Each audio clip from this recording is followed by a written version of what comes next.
bon, Charlie Hebdo, ça me touchait particulièrement parce que c'était des amis, en particulier T-News, qui était un grand copain. Marc Large, dessinateur de presse essentiellement, auteur. J'aime beaucoup l'écriture aussi, la réalisation, cinéma, raconteur d'histoire, pour résumer. Donc j'ai toujours dessiné, même écrit, j'ai toujours aimé ça. Depuis l'enfance, j'ai baigné dans une famille de dessinateurs. Mon grand-père était professeur de dessin. Mon père, graphiste, il a fait les beaux-arts. Après, ils m'ont déconseillé de faire les beaux-arts, donc je dirais autodidacte. J'ai appris tout seul, en m'inspirant au départ d'auteurs que j'aimais, comme Franquin, Corto Maltese, Hugo Pratt. Et voilà, et puis le dessin, j'en vis réellement depuis 2007 à peu près. Avant ça, j'ai fait plein de métiers qui ne me correspondaient pas dans la vente. J'ai vendu des magnétoscopes à l'époque où ça existait, des CD à l'époque où ça existait. Et j'ai commencé vraiment le dessin de presse, je vais dire, avec Ciné. Quand il s'est fait virer de Charlie Hebdo, donc on était en 2007-2008, il a fondé Ciné Hebdo et il m'a demandé de rejoindre l'aventure. Donc à partir de là, je n'ai fait que ça, dans Charlie Hebdo, dans Le Canard Enchaîné, Fleet Glacial et d'autres journaux satiriques. Puis du journalisme comme Sud-Ouest. Le coup de crayon sur l'année 2020 qui restera maudite et dans les mémoires, je pense, où il y a un condensé des dessins de cette année-là et puis des inédits aussi. Il y a pas mal d'inédits où il y a toujours une volonté de rire et de désacraliser tout ce qui est grave, hein, que ce soit religieux, sociétal, une volonté de rire malgré tout. C'est aux éditions Passiflore. C'est un éditeur hollandais que j'aime beaucoup, tenu par Patricia Martinez et qui a une très belle collection qui se fait remarquer. Là, ça fait plus de 10 ans que ça existe. Dans l'actu prochaine, ça surprend parfois, mais je vais me lancer dans le tatouage. Ça fait longtemps que j'y pense, j'aime bien.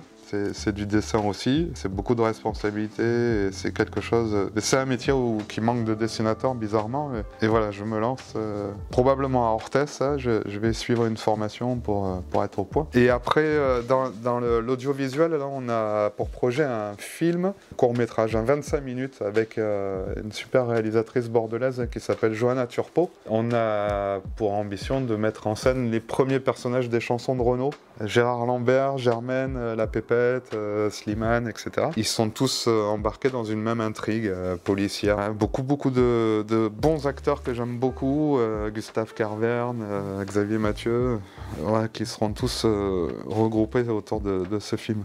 Ouais. Donc pour ce film, je serai co-réalisateur. Scénariste et co-réalisateur. Donc en avril prochain, avril 2021, on sort toujours aux éditions Passiflore un roman dont le titre est « Toi qui que tu sois ». C'est inspiré d'une citation d'André Chédid, la grand-mère de Mathieu Chédid, qui avait écrit « Toi qui que tu sois, je te suis bien plus proche qu'étranger ». Donc ça repose sur ça, c'est l'histoire d'un Touareg malien qui migre. Et il est embarqué aussi, malgré lui, dans une histoire qu'on peut résumer avec le terme mektoub. Ça m'a été inspiré par un migrant que j'ai rencontré au Maroc. J'ai séjourné 1 an au Maroc, en 2015. Et là, j'ai rencontré un type qui fuyait Boko Haram. Au Mali, c'est beaucoup en Sardine. Il y a plusieurs groupes islamistes qui font régner la terreur. Et lui, il fuyait ça. Ouais, son histoire m'avait bouleversé parce qu'il voulait traverser la Méditerranée et on voyait dans son désespoir qu'il n'y avait même plus de peur de mourir, quoi. C'était quelqu'un qui me disait qu'il était déjà mort. Et ça m'a inspiré un récit, voilà.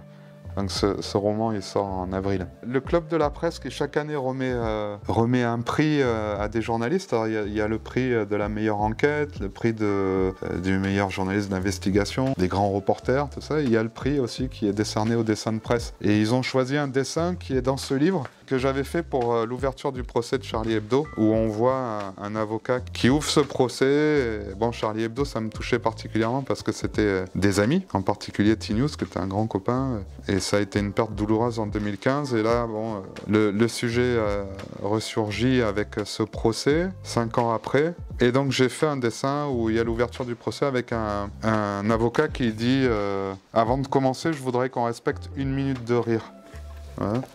Et donc le Club de la Presse, qui est une institution respectée et respectable hein, auprès des journalistes, m'a décerné le prix du dessin de presse pour celui-là. J'ai un site que j'entretiens rarement, mais qui est marclarge.fr. C'est simple. Marclarge.fr, il y a quelques dessins d'actu, des dessins réalistes aussi, c'est deux univers qui m'attirent tout autant. Et après sur les réseaux sociaux, comme tout le monde, hein, Facebook, Instagram, Twitter.